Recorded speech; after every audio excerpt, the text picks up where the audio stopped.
மாணவர் கொலை செய்யப்பட்ட வழக்கில் 12 பேர் காவல் நிலையத்தில் வைத்து விசாரணை நடத்தப்பட்டு வருகிறது. திருவொற்றியூரில் பள்ளி மாணவர் கொலை செய்யப்பட்ட வழக்கில் தற்போது 12 பேர் கைது செய்யப்பட்டு அவர்களிடம் விசாரணை நடைபெற்று வருகிறது.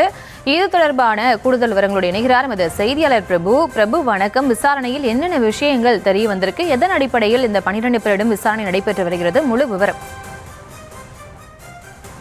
வணக்கம். சென்னை திருவொற்றியூர் பகுதியில் 12ஆம் வகுப்பு மாணவர் அடித்து கொலை செய்யப்பட்ட சம்பவம் நேற்று பெரும் பரபரப்பை ஏற்படுத்தியிருந்தது.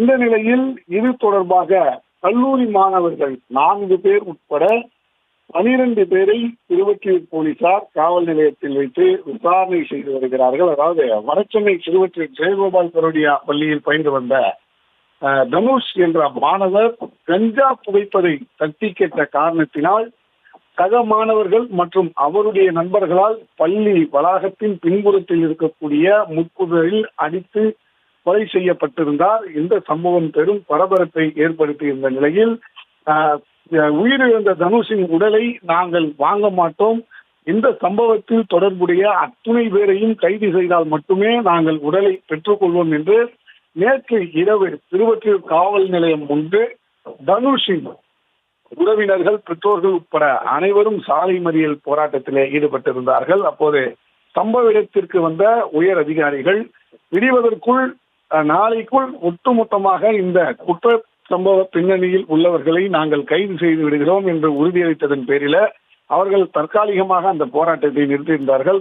அதனைத் தொடர்ந்து தற்போது திருவொற்றியூர் போலீசார் 12 மாணவர்களை சந்தேகத்தின் பேரில் காவல் நிலையம் அழைத்து வந்து விசாரணை செய்திருக்கிறார்கள். அதாவது அந்த கஞ்சா புகைத்த மாணவன் யார், அன்றைய தினத்தில் அவனோடு இருந்தவர்கள் யார் யார், தனுஷ் மற்றும் அவருடைய நண்பர் என்ன கேட்டார்கள், எப்படி தட்டி கேட்டார்கள், அன்றைய தினத்திலேயே இவர்களுக்கு ஏதேனும் வாக்குவாதம் ஏற்பட்டதா, கைகலப்பில் ஈடுபட்டார்களா, அதனைத் தொடர்ந்து நேற்று மாலை பள்ளி முடிந்து வீட்டிற்கு திரும்ப பேருந்து நிலையத்திற்காக வந்து கொண்டிருந்த இந்த மாணவனை அந்த முட்புதர் பகுதிக்கு அழைத்து சென்றது யார், செல்போன் வாயிலாக அவரை தொடர்பு கொண்டு அந்த சம்பவ இடத்திற்கு வரவழைத்தது யார், இந்த பள்ளியில் பயின்று கடந்த ஆண்டே வெளியில் சென்ற மாணவர்களும் இதில் ஈடுபட்டிருக்கிறார்கள் என்ற ஒரு தகவலும் போலீசாருக்கு கிடைத்ததன் பேரில் அவர்கள் எல்லாம் எங்கெங்கு பதுங்கி இருக்கிறார்கள், மேலும் இந்த 4 கல்லூரி மாணவர்களுக்கும் அந்த கஞ்சா புகைத்த மாணவனுக்கும் என்ன தொடர்பு, இவர்கள் மீது வேறு ஏதேனும் பகுதியில குற்ற பின்னணி தொடர்பான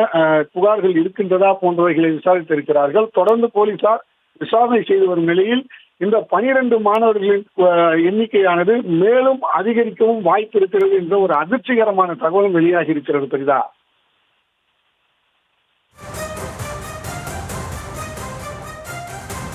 விவரங்களுக்கு நன்றி பிரபு.